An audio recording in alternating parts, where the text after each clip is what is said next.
Hey y'all, thank you so much for taking the time out of your day to check out another one of my videos. And if you're new around here, hello, my name is Katie Marie and I am a lover of eyeshadow palettes. And today I'm really excited to be doing a collab video with two friends of mine here on YouTube. One is Karen Harris, who I have collabed with in the past. We did a grungy green palette collab video together. I'll leave that linked up here in the cards. But Karen Harris is a lover of eyeshadow palettes just like me. She loves green just like me, and she loves like jumping on the new releases. So if you're someone who likes to see swatches, who likes to see eye looks of new releases, Karen Harris is definitely the one to go. I'll leave it linked down below. And I'm also collaborating with Leora Halil Goldberg. I hope that's how you pronounce her name. I know I'm probably butchering it, but Leora here on YouTube. I am relatively new to her channel in the last couple months, but I have fallen in love with her. She has such a talent when it comes to makeup. Her eye looks are so vibrant and so beautiful. I absolutely love everything she ever does with them.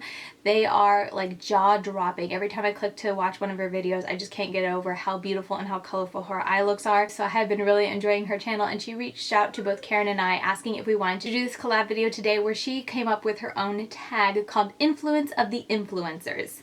Let me double check that real quick. Influence of Influencers. There, I got it right. Influence of Influencers tag, and she came up with a bunch of questions talking about how we as influencers can also be influenced, and just a bunch of fun questions. So we are going to be jumping right into it, and hopefully not make this intro too long or too lengthy. But if you want to check out either Karen or Leora, I'll have both of their channels linked down below, along with the links to their videos answering these questions. And if you're coming over to my channel from either of their channels, thank you so much for checking out my video, and I hope you enjoy the questions. Before we jump into the questions though, let's go ahead and do my Instagram shout out for today.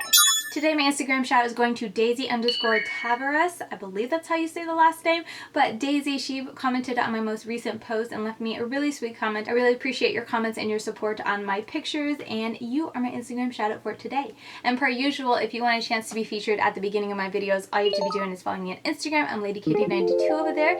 Interact with my posts as they go up, and I randomly select someone when I sit down to film. So now we can jump right into the questions. Okay, so question number one, are you easily influenced by others, or do you follow your own path? This is a little complex and maybe it's a little bit of a cheat, but I say no, I'm not easily influenced. However, I'm easily influenced by those who are like going down the same direction as I go. Does that make sense? For example, like I'm not someone who, you know, if there's a big trend going around of like the blushy cheeks, I don't like it, so I'm not jumping on that trend. So in that respect, like I'm not easily influenced in that aspect of it. However, if there is someone who does a grungy eye look and there's a palette and the new grungy, you know, for fall, I am all about that. So I am jumping on and totally influenced by all the new palettes that are coming out, by all the new palettes that influencers are sharing about. Anytime I see a fall look, I'm clicking to see what palette they have used to create that look, and I'm like, ooh, I kind of want that palette now. So I'm easily influenced in that aspect. So it's a little bit, like I said, it's a little bit complex. Maybe I should just answer this question, yes, I'm easily influenced. However, like I said, if it's not something I'm interested in, like the, you know, freckles, I think freckles, the faux freckles that people are doing are really beautiful. I think it's really fun, but it's not something I'm interested in, so I'm not really gonna jump on that or buy anything to do that. So it's kind of a toss-up. I really don't know how to answer this, but that is my answer for this question. It's kind of like, no, I'm not easily influenced unless you are talking to me in my language, and then I can be so easily influenced. Question number two, who inspired you so much you wanted to start your own channel? I mentioned this on my channel before, but it is Samantha Marge. I had been thinking about starting a YouTube channel for a very long time before finding Samantha's channel, and then I found Samantha's channel, I think through Ipsy.OS. They have a group for the creators, and I was a blogger at the time, so I was in that group, and I think, I forget, they did some kind of tag within the Ipsy.OS, and I was watching all the ladies' videos. Since I had a blog, I didn't do it, but I was watching all the videos, and that's how I stumbled across Samantha. And so I started watching more of her videos, and then I was following her and just all into Samantha Marge. I really do love her. I've talked about her so many times on my channel, but she is the one that kind of made it apparent to me that it's like, hey, you can do a channel even though you're just an ordinary small town girl kind of thing who is not a professional makeup artist. You can still have fun on camera, enjoy makeup, talk about what you do know, you know, talk about what you're able to, review makeup in your own sense. And I'd already been reviewing makeup on my blog for so long, but I never stepped into YouTube because I was like, oh, like I'm not on that level. Like I don't think I can get on camera and anyone would want to watch me basically. And just watching Samantha March over the years really struck me. I think it took a year or two of watching her and, you know, just hearing her talk about like, yeah, you can do this. You don't have to be, you know, a professional makeup artist. You don't have to be, you know, the quote unquote, you know, YouTube personality, like, you know, the stereotype when it comes to a YouTuber, a beauty YouTuber.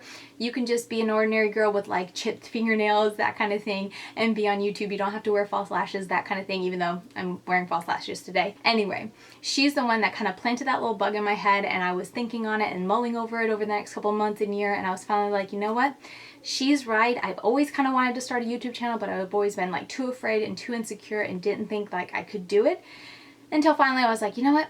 Yeah, I can do it. I can start it. And I did. And here we are today. I hit 10,000 subscribers a month ago or so, which is crazy to think about. But yeah, I was inspired by Samantha March, and now I'm where I'm at today, and I'm really thankful that I did. It took me a while, but I'm thankful I did actually start.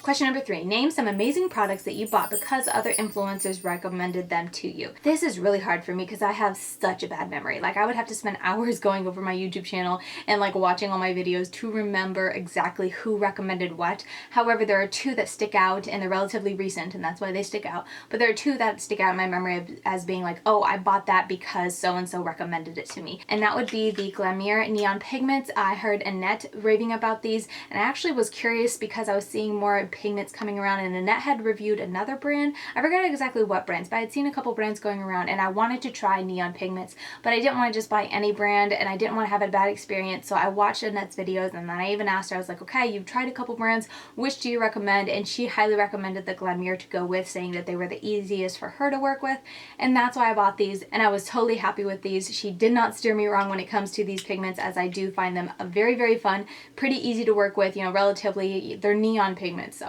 they're not a dream to work with, but being careful, I've been able to create a lot of pretty looks. And for me, my preference in using these is kind of like that pop, either just all over the lid, like a cut crease to pack this on, or on my inner corner. I do that a lot, but I really enjoyed having these, and yeah, Annette did not steer me wrong. And then the other one, I am 99.9% sure that this was from Paulina's Beauty, but it is this Colored Rain Safari Rain palette. I'm like 0.1% unsure because this did launch when I was pregnant with Levi and I was off of YouTube for a couple of months, and so I totally missed the boat. But I have this vague memory of coming back on YouTube, starting watching more channels and starting watching more people do makeup, and I remember seeing Paulina use this a couple times, and I was like, I want that. That looks so pretty. So I'm pretty sure it was Paulina. Maybe it was another YouTuber, but like I said, I'm 99% sure it was Paulina who was using this and kind of gave me that itch to go like, ooh, like you want that. That's totally up your color story. So this was a palette I bought way after it launched, right before it kind of went out of stock and was done for when it originally launched last year, and I'm so glad I got it because this is such a gorgeous color story. And yeah, she did not steer me wrong when it comes to this palette. It is such a good formula. So my color story, I love it. Question number 4, what's the worst purchase influenced by other influencers you've ever made? This is really hard for me because, again, I don't have a great memory. However, I'm going to name this one product because I recently purchased it because of her recommendation. I'll name 2 products, and I just don't love them. I wouldn't say they're the worst or they're absolutely terrible or like these influencers have totally steered me wrong and I no longer trust them. It's nothing like that, but these are products that they highly recommended them, they highly enjoyed them, so I purchased them because I heard them talking about them, and they're just not up there as being a favorite for one reason or another. The first one is from Paulina's Beauty, actually. This is the You Better Work Length Definition Mascara from Essence. She talks about this. I remember seeing an Instagram story of her like buying backups of this, so I was like, ooh, you know, Essence is really affordable. I'm always curious to try. I need a new mascara, so I threw this into my Ulta cart and bought it, and it's not a terrible mascara, but it's definitely one of those mascaras that I just feel like I have to take so much work and so many layers to really get it to show up. It's a very soft kind of mascara. It definitely lengthens and it defines, but I like, maybe it's clumpy, but I like a lot of definition. So I like a lot of inky blackness, and this didn't really get it. It just kind of coated my lashes and lengthened them and kind of spread them out and stuff like that, but it didn't give me any like va-va-voom, I guess is what I'm trying to say. So for me personally, this wasn't a hit. It definitely isn't anything I plan to repurchase. I'm not saying it's the worst product I've ever tried in my life or the worst mascara. I've definitely tried way worse mascaras than this, but it's the product that I purchased because of an influencer that didn't live up to my desires, my expectations when it comes to mascara. And then the other product is the Zoeva Authentic Skin Natural Luminous Foundation. I heard two influencers talking about this. One is Thrift Thick Cassie on YouTube, and then the other one is the Beauty Addiction Jen Phelps. She just changed her YouTube name. I was trying to remember, but they both recommended this, and they both really like this foundation from what I remember. I always hesitate to say because I could see me going back and watching the movie and then being like, oh yeah, it was fine. Or like, you know, putting critiques in there, and I listen to YouTube as I go throughout my day, so maybe I just remember it as like, oh, this is amazing. But I'm pretty sure both of them recommended it, and at least both of them, I saw them feature it and talk about it, and it kind of put it in my mind of like, ooh, I kind of want to try that Zoeva foundation. Anyway, I picked it up, and while it's not the worst, again, it's another story, just like I talked about with the mascara, it's not the worst by far. It's definitely not that bad, but it's just not my preference. I feel like it's a little heavy. My favorite way to use this is definitely with a sponge. If I go in with a brush, it's just way too like heavy mask-like on my skin, and I don't like how it fades, so definitely don't like it with a brush, but I've been using it with a sponge, and it's better. But it's still just not my favorite, and I'm still testing it. I'm going to do a one brand review on Zoeva, so stay tuned for my full review, but I just feel like I have to be very deliberate with the way I prep my skin and how I apply this in order to enjoy this. And some days I just don't want to spend that much time thinking about what I'm putting on to make sure I prep correctly in order to use a foundation. I just want to grab a foundation and go and enjoy how it looks. And this one I feel like I have to just baby it a little bit in order to enjoy it. So it didn't quite live up to my expectations. But with that said, this is a foundation that maybe is just better for their skin. I can't remember what skin type Jen Phelps has, but I know Cassie has a very oily skin, so I'm not super oily right now. So again, maybe that's why I don't enjoy it as much. I'm a little bit more normalish at this season of my life. So whatever the reason is, this is a product that I bought because I heard two YouTubers talking about it. It just isn't my favorite. Question number 5, who are your favorite influencers whose recommendations you trust unconditionally? This is a hard one because there are so many influencers recommendations or influencers I trust, like Samantha March. I wholeheartedly trust her. However, our makeup preferences are vastly different. Our skin types are vastly different. Our preferences on what we put on our eyes are vastly different. Okay, my camera battery died, but I was just saying, you know, in that respect, I fully trust Samantha March's recommendations, but as for like YouTuber recommendations that I will personally trust and like would blindly buy and trust it to be really good, I feel like that's a lot smaller because my preferences when it comes to makeup are vastly different. I feel like Annette's Makeup Corner is if I had to name one influencer, Annette's Makeup Corner, I feel like whatever I buy off of her recommendation, I'm going to like, because we have relatively close and similar in skin types. We have relatively close preference in the way we like our makeup to be done. Like she's not super shy. Well, she's more blushy cheeks than me. I will give her that. But overall, we're very, very close. And then we love the colorful eyes. We love the, you know, the colorful eyes that pack a punch. We don't want to have to spend too much time blending, that sort of thing. So I feel like her recommendation is something that I definitely, whenever I hear her talk about something, I instantly go like, oh, she likes it. I need to put that on my wish list because I'll probably like it. That's definitely how I watch Annette and her channel. I just trust her recommendations wholeheartedly because she's just such a solid source for very colorful and impactful makeup. But then also her base makeup, like I said, we're very similar. If I was going to go and name YouTubers I trust, I could go on and on and on and on. I have several videos on my channel where I do YouTuber shoutouts, and anyone I've mentioned there today, I absolutely trust and enjoy their channel, so you can check those videos out. I'll leave it linked up here, but yeah, I have a lot of YouTubers I trust, but when it comes to like makeup recommendations that I'll buy like without even thinking about it and just know that I'll love it, I feel like Annette is the one I can always go to and I will enjoy, kind of like with the Glamierre Pigments. I know I'll enjoy it. I know she won't steer me wrong. Question number 6, is FOMO a thing in your life? Yes, because I just bought the Glam Light Ice Cream Dream palette because I was afraid of FOMO, basically. And I like the color story, so I didn't want to miss out on it. So that's why I buy it. I try not to let it overtake me too often, but I'm not going to say it's not a thing because I definitely get that feeling. I try to fight it, and I feel like overall, like sometimes I can do pretty good, especially when it doesn't come to palettes. I feel like other aspects, like the base makeup and whatnot, I can be like, you don't need it, Katie, you don't need it, Katie. But when it comes to palettes, that is definitely a weakness, so FOMO can really get the best of me. Question number 7, how much money have you spent in the last 3 months on products you discovered through other influencers? I don't really have an answer for this one because A, I don't track my purchases like that of like stuff I'm buying for this channel and stuff I'm buying because I was influenced by someone else. And B, like because I'm trying to, you know, grow my channel and bring you guys content that is helpful and informative, I'm often buying the new releases as they come out. So I'm not really waiting for anyone's review. So I feel like if I did go and like figure out the exact number, it would be pretty small because like I said, I tend to either buy it at launch day in order to review it or I don't buy it at all. There's very few products that I actually buy later down the road just because I want to or just because I heard other people recommending it. So I don't really have an answer for this one. Sorry. Question number 8. Have you ever bought something you didn't initially want to buy because another influencer convinced you that you have to have it, and if so, what is it?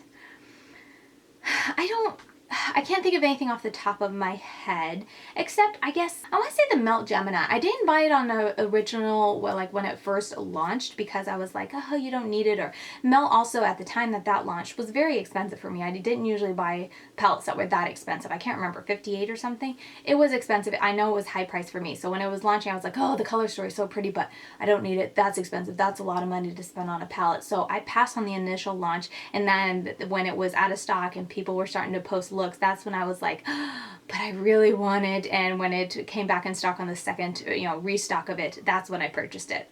So that's what I'll say. I'll say the Melt Gemini palette. That was definitely something I was like, you don't need it. I'm not going to buy it. You don't need to spend that much money on it, Katie. But I ended up buying it because I heard everyone raving about it.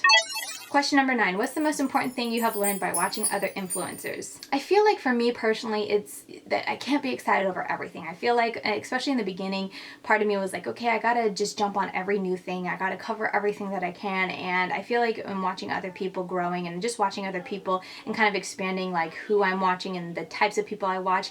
I'm discovering that it's okay to have a niche and just focus on that niche. Kind of like what I've been doing in the recent months is I'm trying to focus more on my content, just talking about the eyeshadow palettes, because that's what I like. And I feel like in previous years I was kind of doing everything. I was doing foundation, I was doing lip products, and I still do sprinkle it in there because I do enjoy makeup as a whole. So that's why I still plan to do like one brand reviews, maybe sprinkle in like a mascara review and whatnot, depending on like case by case basis kind of thing. But in general, I'm trying to focus and channel and niche my YouTube channel down to just talking about eyeshadow palettes. And I feel like that's something that has taken me a long time to learn, but in watching other influencers, that's definitely something I've picked up on and learned along the way. And I think it's a way to go because I was just kind of running myself in circles trying to cover everything and do everything and just be excited about everything, when it's like, Katie, like while I enjoy makeup as a whole, I feel like in general I can pass on just about everything except eyeshadow palettes. I enjoy trying makeup, not saying I don't like, trying new foundations and new concealers and new bronzers. That I love those. But if I was like tight on money, I feel like all those I can just use my base products every day and I'd be fine. But eyeshadow palettes is where I like to explore. So I think that was a bit of a round and round in circles rabbit trail, but that is my answer. Question number 10. Do you watch the kind of content you create, or do you go for something different, and why? This one is pretty much 50-50 down the middle. I watch a lot of beauty channels. I have so many that I subscribe to, and I watch a ton. However, I think it's pretty 50-50 on the amount of content I watch in a day, from beauty videos and then also true crime. I follow a lot of true crime channels, and throughout the day I kind of mix it up, and I'll watch some of my friends as they post new videos, and then when there's nothing new to watch, I'll go to my true crime channels, pick a video out that I haven't seen, and I'll listen to that. So yeah, if you saw my timeline, my new subscription feed kind of thing is pretty much split 50-50 between beauty videos and then true crime. I guess it's maybe more beauty videos, but the beauty videos are like super short, so I have more of those. However, the true crime videos that pop up on my subscription feed tend to be like an hour long or 45 minutes, so they're more lengthy. So all that to say, like if I kind of balanced out the time of how much I watch each day, they'd be pretty 50-50. Alright, so that is the Influence of Influencers tag created by Leora. I hope you guys go over and check out her channel as well as Karen Harris. And thank you so much to Leora for asking me to do this tag video with you. I always enjoy getting to collaborate with other influencers. And like I said, Leora is relatively new to me. I have really been enjoying her channel. And if you guys like very colorful eye looks, if you guys like Will I Buy It, she does like hour-long Will I Buy It's, I think every week or every other week. I'm so sorry, I'm forgetting, but I think it's every week. I enjoy them so much, and she just chats about all the new indie makeup releases. So if you like that indie makeup, because I hear people leaving comments on my Will I Buy It saying, can you talk more about indie, because that's not, not enough people talk about that. Check out Leora's channel, because she just goes all out and talks about all the, like literally all the indie makeup that has been launched or talked about in that last week. So highly recommend her channel. And then of course Karen, don't forget to check her out, especially if you like eyeshadow palettes, if you like more luxury makeup, if you like seeing the products swatched out. That's kind of where I got my swatch party video idea videos from was Karen always does them, and also she is of a darker tan skin tone, so if you are of a darker complexion, she tends to swatch things out and try products out to see if they will suit her tan skin tone. So that is really helpful to see how other products either work on or swatch on a darker skin tone, so highly recommend her channel as well. But yeah, that is going to do it for today's video. If you did enjoy it, please give it a thumbs up on your way out, as it helps me in the whole YouTube algorithm. And if you want to continue getting daily content from me, I'm over on Instagram. I'm LadyKatie92, and I upload there about every day. And yeah, that's going to do it for today's video. I will see you very soon in my next one. Bye, guys.